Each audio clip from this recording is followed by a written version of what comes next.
মেছেদা থেকে শুরু করছি আজকের জার্নি। আজকের গন্তব্য পূর্ব মেদিনীপুরের বিখ্যাত ময়না রাস মেলা।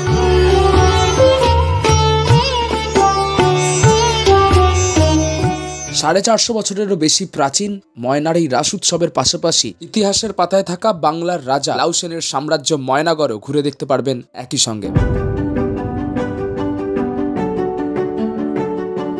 পড়ন্ত বিকেল, মোটামুটি জলপথে কিন্তু নৌকা বিহার, আলাদা এক্সপিরিয়েন্স। রাজবাড়ির কুলদেবতা শ্যামসুন্দর জিউয়ের দর্শন, ঐতিহ্যবাহী নৌকা বিহার এবং উদ্বোধনী শোভাযাত্রার অংশ থাকছে আজকের পর্বে আপনাদের সকলের জন্য।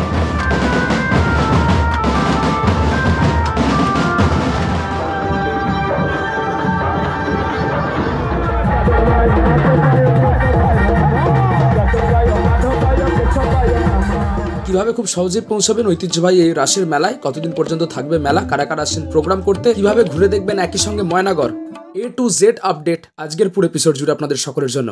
চলুন শুরু করছি মূল পর্বের ভিডিও। আপনারা দেখছেন মজার ভ্লগ মানে এক্সপ্লোর অ্যান্ড এনজয়।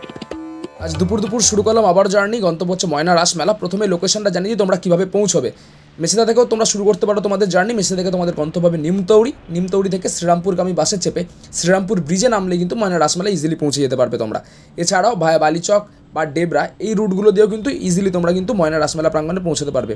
আমরা কিন্তু পৌঁছেছিলাম নিমতৌড়ি দিয়ে একেবারে গ্রাম্য পরিবেশ কভার করতে করতে পৌঁছেছিলাম ঝড়ের গতিতে শ্রীরামপুর ব্রিজে। অঞ্জনার সাথে খতরনাক জীবন নিয়ে যুদ্ধ করে আমরা ফাইনালি পৌঁছে গেছি কিন্তু শ্রীরামপুর ব্রিজে একেবারে ওপরে, এবং নিচেই দেখা যাচ্ছে কিন্তু ময়না রাসের মেলা।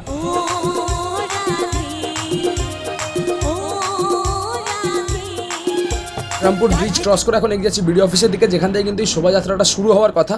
অ্যাপ্রক্স 3টে থেকে 3:30টার মধ্যে কিন্তু শুরু হয়ে যাওয়ার কথা ছিল শোভাযাত্রা। আমরা কিন্তু স্পটে পৌঁছে দেখলাম মোটামুটি অল্প কিছু সংখ্যক মানুষের ভিড় হয়েছে। এখনো প্রায় 1 ঘন্টার কাছাকাছি লাগবে কিন্তু শোভাযাত্রা বেরোতে। সুতরাং উদাস মুখেই রওনা শুরু করলাম ময়না রাসমেলা প্রাঙ্গণের উদ্দেশ্যে। সেখান থেকে যাব কিন্তু ময়নাগড়, আপনাদেরকে নিয়ে যাব।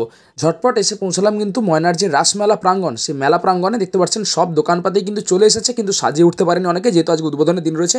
সুতরাং কাল বা পরশু থেকে যারা আসবেন তারা কিন্তু পুরোপুরিভাবে মেলা এনজয় করতে পারবেন। অন্যতম জনপ্রিয় এবং বড় মেলা কিন্তু ময়না রাসের মেলা, প্রচুর দোকানপাতি বসে, দেখতেই পারছেন আপনারা।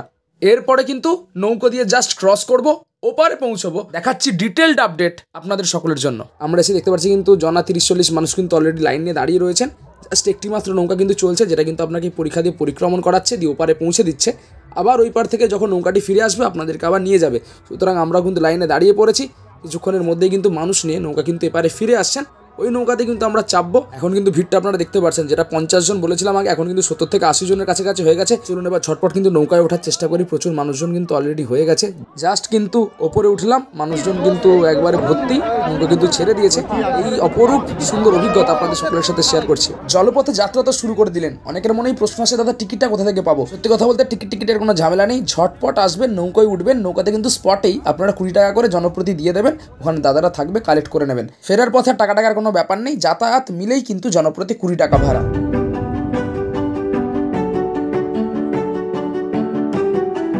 পড়ন্ত বিকেল, মোটামুটি জলপথে কিন্তু নৌকা বিহার, আলাদা এক্সপিরিয়েন্স। ময়নাগড়কে সুরক্ষিত রাখার জন্য বহিঃশত্রুর হাত থেকে, সেই জন্যই কিন্তু এই ময়নাগড়ের চারিদিকেই পরীক্ষা দেওয়া হয়। আপনাদেরকে যদি একটু ড্রোন ভিউ দেখাই, আপনারা আরও সুন্দর করে বুঝতে পারবেন। এই ময়নাগড় কিন্তু অ্যাকচুয়ালি একটা দ্বীপের মতো হয়ে গেছে বর্তমানে। আপনারা যারা আসবেন অবশ্যই ভিজিট করবেন, অপরূপ সুন্দর লাগবে। এই 5-7 মিনিটের এই যে পরীক্ষা ভ্রমণ আপনারা জলপথে করবেন মাত্র 20 টাকার বিনিময়ে, জাস্ট আপনাদের মন ছুঁয়ে যাবে। দেখতে পাচ্ছেন পরন্ত বেলায় এখন সূর্য কিন্তু অস্ত যাওয়ার পথে। জাস্ট সেই সময় আমরা নদী বক্ষ দিয়ে কিন্তু এগিয়ে যাচ্ছি, নদী বলা ভুল হবে, জাস্ট জলাশয় বক্ষ দিয়ে এগিয়ে যাচ্ছি। কিন্তু এক অসাধারণ রোমহর্ষক অভিজ্ঞতা হবে কিন্তু আপনাদের, এটুকুনি গ্যারেন্টি দিচ্ছি। জাস্ট দেখুন, এই পার থেকে আমরা উঠেছিলাম, এই পারে মেলা বসেছে, ওখানে কিন্তু পুলিশ দাঁড়িয়ে রয়েছে, এবং ওই জোন থেকে কিন্তু আমরা উঠেছিলাম। জাস্ট তারপরে নৌকো আমাদেরকে একটা রাউন্ড সম্পূর্ণই পরীক্ষা আমরা ভ্রমণ করলাম 5-7 মিনিটের মধ্যে। আমরা কিন্তু এবারে চলে যাব জাস্ট ওই পারে। দেখতে পাচ্ছেন মানুষজন কিন্তু ময়নাগড় যারা ঘুরে নিয়েছেন তারা কিন্তু ওখানে দাঁড়াচ্ছেন।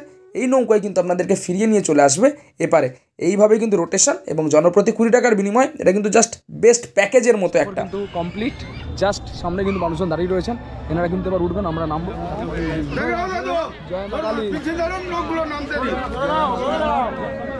জয় মা বলে নেমে পড়লাম। ওপার থেকে এপারে নদীবক্ষে থাকে একটু রিস্ক তো আছে, আবার এতজনকে নিয়ে যখন ট্রাভেল হচ্ছে, সুতরাং দুগ্গা দুগ্গা করে পৌঁছে গেছি এপারে। আমরা কিন্তু ওপার থেকে এপারে পৌঁছে গেছি এবং এরপরে কিন্তু আপনাদেরকে যে ময়নাগড় এস্টেট অর্থাৎ এই যে পরীক্ষা যেটা কাটা হয়েছিল যে রাজবাড়ির জন্য, সেই রাজপ্রাসাদে যে দেবদেবতাগণ আরাধ্য হন সেগুলো কিন্তু আপনাদেরকে এখন তুলে ধরার চেষ্টা করব। দেওয়ার মুখে মানুষজন কিন্তু বিশেষ নেই, আমরা সোজা রাস্তা বরাবর এগিয়ে চলে আসছি। এখান রাস্তা দিয়ে গেলে আপনার কিন্তু ভগ্ন বাড়ি যে রাজবাড়ির অংশ সেগুলো কিন্তু দেখতে পেয়ে যাবেন, দেখতেই পারছেন। দারুণ সুন্দর মেনটেন করে রাখা রয়েছে, যেহেতু মানুষজন আসেন। জাস্ট আমরা কিন্তু ভেতরে প্রবেশ করছি, একবারে ভগ্ন দশা। ভেতরে কিন্তু পুজো পার্বণ চলছে, দেখতে পাচ্ছেন। এখানে চৈতন্য মহাপ্রভুর যে বিগ্রহ রয়েছে সেখানে কিন্তু পুজো পার্বণ চলছে।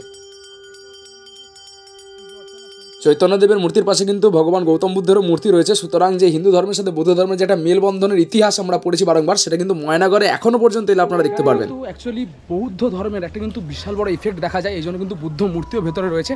আমরা এখন আগে যাচ্ছি, যে জিউ মূর্তি দেখার জন্য কিন্তু মানুষজন প্রচুর আসেন।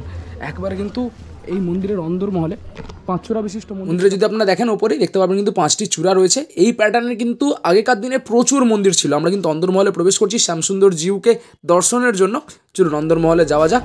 এবং ভেতরে কিন্তু দেখতে পাচ্ছেন শ্যামসুন্দর জিউ কিন্তু এখন সাজছেন সুন্দর করে, মালায় দ্বারা সুশোভিত হচ্ছেন। এবং এই হচ্ছে অন্দরমহল, এখানে তুলসী মঞ্চ রয়েছে, 5 চূড়া বিশিষ্ট মন্দির এবং একেবারে যে রাজবাড়ির যে অংশ সেটা কিন্তু বোঝাই যাচ্ছে স্ট্রাকচার দেখে। আমরা এগিয়ে যাচ্ছি, শ্যামসুন্দর জিউয়ের দর্শন করাচ্ছি আপনাদের সকলের জন্য।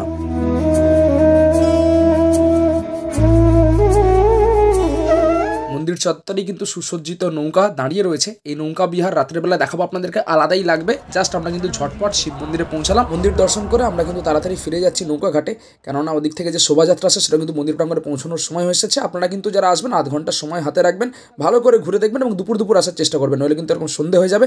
আমরা কিন্তু নৌকাতে ফাইনালি উঠে পড়েছি।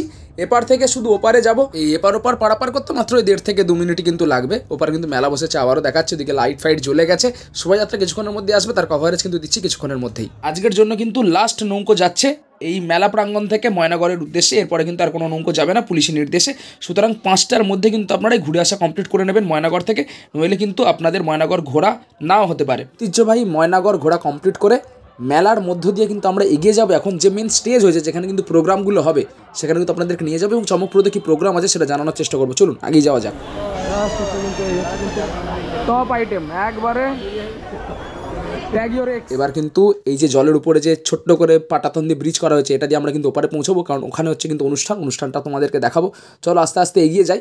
এটা কিন্তু ফোল্ডেড সিস্টেম করা আছে, মানুষজনের যখন ওভারক্রাউডেড হয়ে যাবে বা যে কোনো বিপর্যয় কিন্তু মাঝখানটা গ্যাপ করে দেওয়া হবে। সুতরাং এপারের মানুষ আর ওপারে কিন্তু পৌঁছতে পারবে না। সুতরাং বেশ ইন্টারেস্টিং ব্যাপার স্যাপার আছে। মেলার মধ্য দিয়ে কিন্তু আমরা এগিয়ে যাচ্ছি, অনুষ্ঠান প্রাঙ্গণে নিয়ে যাচ্ছি, যেখানে কিন্তু মঞ্চ সাজানো হয়ে গেছে, যেখানে যাত্রা এবং বিভিন্ন সিনেমা সিরিয়ালের আর্টিস্ট যে সহযোগে যে অনুষ্ঠান সেগুলো কিন্তু অনুষ্ঠিত হবে। সুন্দর করে গেট করা হয়েছে, ডান দিকে বাঁ দিকে শুধু খাবার দোকান, মেলাই মেলা, মানে এলাহি ব্যাপার। ময়নার মেলা কিন্তু জাস্ট আলাদা লেভেলের বড় হয়। জাস্ট মূল মঞ্চের দিকে এখন এগিয়ে যাচ্ছি, একবারে সামনেই মূল মঞ্চ। চলো স্টেজটা তোমাদেরকে দেখে কত সুন্দর করে সাজানো হয়েছে। ও মাগো, মনে হচ্ছে লেজার লাইটের কারবার রয়েছে, সুতরাং মোবাইল সবাই কিন্তু সাবধানে রাখবে। মূল মঞ্চের সামনে একেবারে দাঁড়িয়ে রয়েছি, কারা কারা আসছে প্রোগ্রাম করতে সব আপডেট থাকছে তোমাদের সকলের জন্য। আর এই হচ্ছে স্টেজ। 22 তারিখ পর্যন্ত যে অনুষ্ঠান সূচি থাকছে সেগুলো কিন্তু স্ক্রিনে দিয়ে দিলাম, তোমরা কিন্তু স্ক্রিনে দেখতে পাচ্ছ। এবং পাখির চোখে ময়না রাসমেলা তোমাদের সকলের জন্য নাইট ভিউ।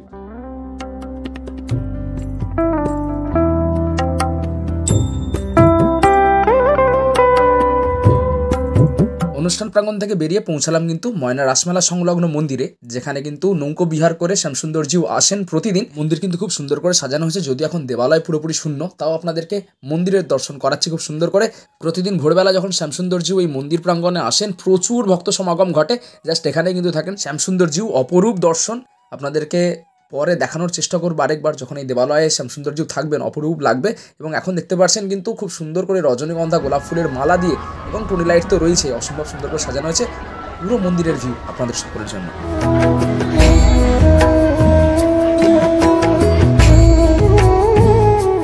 মন্দির প্রাঙ্গণে কিন্তু ঢাক বাজছে, আর কিছুক্ষণের মধ্যে কিন্তু শোভাযাত্রাও এসে পৌঁছেছে মন্দির প্রাঙ্গণে।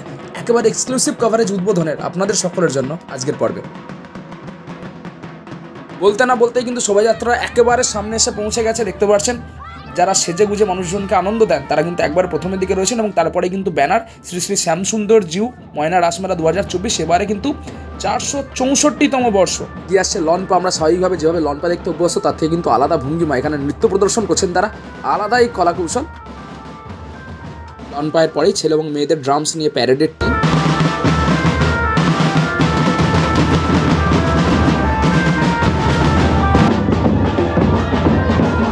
পরে কিন্তু একটা ডান্সের টিম রয়েছে, কিন্তু নৃত্য প্রদর্শন করছেন খুব সুন্দর করে। ফাইনালি এই শোভাযাত্রার সবচেয়ে মেন আকর্ষণ মায়াপুর থেকে আগত একটি ব্যান্ড রয়েছে যারা কিন্তু মুভিং পারফরমেন্স করছেন এবং প্রচুর মানুষজন তাদের তালে তালে কিন্তু নাচছেন এই মেলা চত্বরেই কৃষ্ণ নামে।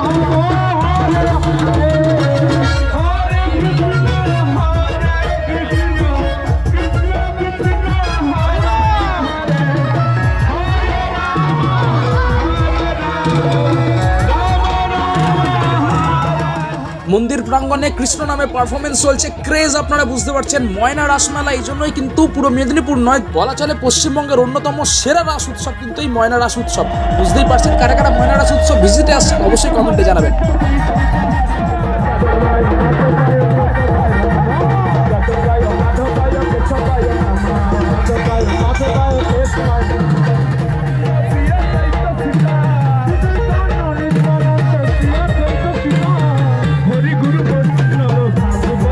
শোভাযাত্রা শেষের পর কালীদহের বক্ষে সুসজ্জিত নৌবহরে চেপে কিন্তু আসছেন ময়না রাস মন্দির দর্শনের জন্য শ্যামসুন্দর জিউ মহারাজ এবং তাকে দেখে সকলে কিন্তু আরতি করছিলেন। খুব সুন্দর করে নৌবহর সাজানো হয়েছে, এরকম সুন্দর করে নৌকায় চেপে যেভাবে শ্যামসুন্দর জিউ আসেন মন্দির চত্বরে এটা কিন্তু দেখার মতো। ভেতরে কিন্তু শ্যামসুন্দর জিউ রয়েছেন জলবক্ষে সুসজ্জিত নৌকায় চেপে এত সুন্দর করে রাস উৎসব পালন হয়তো ময়না ছাড়া আর কোথাও দেখা সম্ভব নয়। ফাইনালি দুপুর বেরিয়েছিলাম, এখন সন্ধ্যে 7টার কাছাকাছি বাজছে। দেখালাম আপনাদেরকে সুসজ্জিত শোভাযাত্রা, তারপর ময়নাগড় ঘুরিয়ে দেখালাম এবং তার সাথে সুসজ্জিত নৌবহর যেখানে শ্যামসুন্দর জিউ চেপে আসেন সেটা কিন্তু দেখালাম। তার সাথে কিন্তু যেতে আসতে যে মেলারও ভিউ আপনাদেরকে দেখাচ্ছি। প্রচুর বড় মেলা বসে ময়না রাসমেলা উপলক্ষে।